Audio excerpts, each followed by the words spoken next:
बिस्मिल्लाहिर्रहमानिर्रहीम। अस्सलामु अलैकुम। हमारा इस वक्त का टॉपिक है principles of construction site layout plan and layout preparation. Construction site layout की तैयारी के लिए हमें एक बेहतरीन किस्म का साइट लेआउट प्लान बनाना पड़ता है, जिसके लिए हमें यह मालूम होना चाहिए कि कौन कौन काम कर रहा है, क्या क्या काम कर रहा है, कब कब काम कर रहा है, कहाँ कहाँ काम कर रहा है, कैसे कैसे काम कर रहा है और क्यों काम कर रहा है। इन तमाम सवालों के जवाबात के अंदर कंस्ट्रक्शन लेआउट का तरीक़ेकार पोशीदा होता है। Principles of construction site layout plan हम डिस्कस करते हैं। Number 1, administration block and administrative spaces. Project के एडमिनिस्ट्रेशन और मैनेजमेंट स्टाफ के लिए प्रॉपर जगह होनी चाहिए एडमिनिस्ट्रेशन ब्लॉक में, उनके बैठने की ऑफिस स्पेसेस वगैरह, ये सारी चीज़ें एक अहम प्रिंसिपल है कंस्ट्रक्शन साइट लेआउट का। Number 2, store and warehouses. ये दोनों चीज़ें प्रॉपर जगहों के ऊपर होनी चाहिए ताकि सामान की तरसील कंस्ट्रक्शन एक्टिविटीज़ वाली जगह पर सही तरह से मुमकिन बनाई जा सके। Number 3, entries and exit points. Project की बैरूनी चार दीवारी में मुकाम दाखिला और मुकाम खुरूज मुख्तलिफ जगहों पर अलग अलग होने चाहिए। दाखिल का अलग रास्ता और अखराज का अलग रास्ता।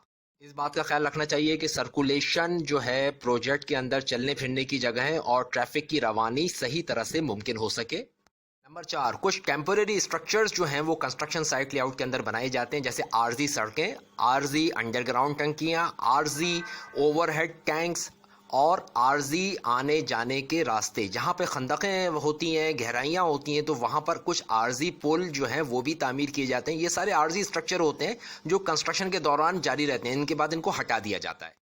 Number 5, workshops. कई वर्कशॉप्स की ज़रूरत पड़ती है क्योंकि कंस्ट्रक्शन के अंदर हैवी मशीनरी, टूल, इक्विपमेंट्स होती हैं, उनकी रिपेयर मेंटेनेंस के लिए, उनको सही जगह स्टोर करने के लिए वर्कशॉप्स की रिक्वायरमेंट होती है ताकि उनकी प्रॉपर सर्विसिंग भी हो सके। नंबर 6, मैस और एकोमोडेशन की फैसिलिटीज़ लेबर के लिए और ऑफिसर्स के लिए, इंजीनियर्स के लिए होना ज़रूरी है ताकि वो वहीं पर रहते हुए प्रोजेक्ट पे काम कर सकें। प्रोजेक्ट्स ऐसे भी होते हैं जो कई कई महीनों और कई कई सालों चलते हैं, तो उनके लिए मैस जो है एक लाजमी जुज़्व है। साथ साथ 7वें नंबर पे है यूटिलिटी और सप्लाईज। बिजली, गैस, पानी की सप्लाईज, उनकी आर्जी लाइनें डालना, उनकी जनरेटर से बिजली का इंतज़ाम करना, कुछ दूर के इलाके से पानी खींच के लाना या उसी वहीं पर साइट के ऊपर ट्यूबवेल्स लगा लेना, गैस की सप्लाई हो या फिर ये कि जो आर्जी गैस की सप्लाई के लिए भी इक़दामात किए जाते हैं। नंबर 8, तिब्बी सहूलियात का होना और ज़रूरी फैसिलिटीज़ का, खाने पीने की अशिया का दस्तयाब होना करीब में, जो भी ज़ाहिर है जब सैकड़ों की तादाद में वहाँ पर इंसान रहेंगे प्रोजेक्ट के ऊपर काम करने के दौरान, तो उनको इन सब की ज़रूरत ज़िंदगी की चीज़ों का मैसर होना बहुत ज़रूरी है। तो ये चंद एक बुनियादी उसूल थे, प्रिंसिपल्स थे कंस्ट्रक्शन साइट लेआउट प्लान बनाने के। इसमें चीज़ें प्रोजेक्ट के हिसाब से ऊपर नीचे भी की जा सकती हैं। अब हम ये डिस्कस करेंगे कि साइट लेआउट प्लान की प्रिपरेशन, तैयारी कैसे की जाती है, कैसे बनाया जाता है।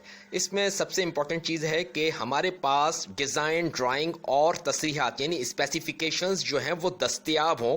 कंसल्टिंग इंजीनियर्स, आर्किटेक्ट्स और जो टेक्निकल एक्सपर्ट इसमें हैं वो मुकम्मल ड्राइंग्स और स्पेसिफिकेशंस प्रोवाइड करें।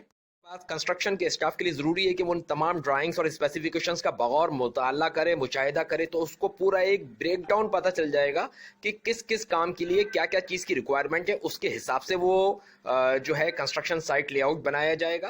जनाब, इसके बाद अहम चीज़ है कॉन्ट्रैक्ट डॉक्यूमेंट्स और डिटेल्स। जो भी एक कंस्ट्रक्शन का मुआहदा होता है कंस्ट्रक्शन पार्टीज के दरमियान, यानी क्लाइंट के, कॉन्ट्रैक्टर के, कंसल्टिंग इंजीनियर्स और आर्किटेक्ट्स के, प्रोजेक्ट मैनेजर्स के दरमियान, तो उनका बगौर मुशाहिदा करके उसकी एक एक शिक को पढ़ के हमें अंदाज़ा होगा कि कंस्ट्रक्शन साइट लेआउट जो है वो किस तरह से हमें बनाना है।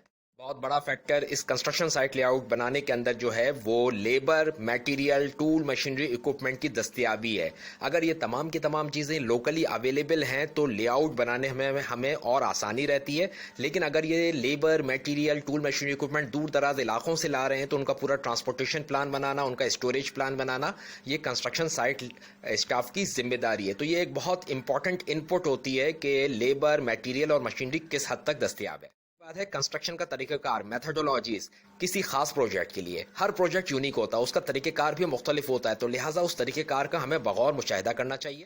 फिर इसके बाद एक चीज़ है जॉब डिस्क्रिप्शन, यानी किसको क्या क्या ड्यूटीज़ असाइन की गई है लेआउट बनाने में, ये बहुत इंपॉर्टेंट किरदार अदा करता है। इसके बाद है कि जो आर्जी स्ट्रक्चर बनाए जाते हैं, फैसिलिटीज़ बनाई जाती है, उनकी मैनेज कैसे करनी है, उनको वक्त पड़ने पर हटाना कैसे है। आखिरी चीज़ इसके अंदर है कि हमारा वर्क फ्लो कैसा होगा, वर्क प्लान कैसा होगा, कौन कहाँ कब कैसे कैसे काम कर रहा होगा। ये सब चीज़ें साइट लेआउट के अंदर इंपॉर्टेंट किरदार अदा करती हैं।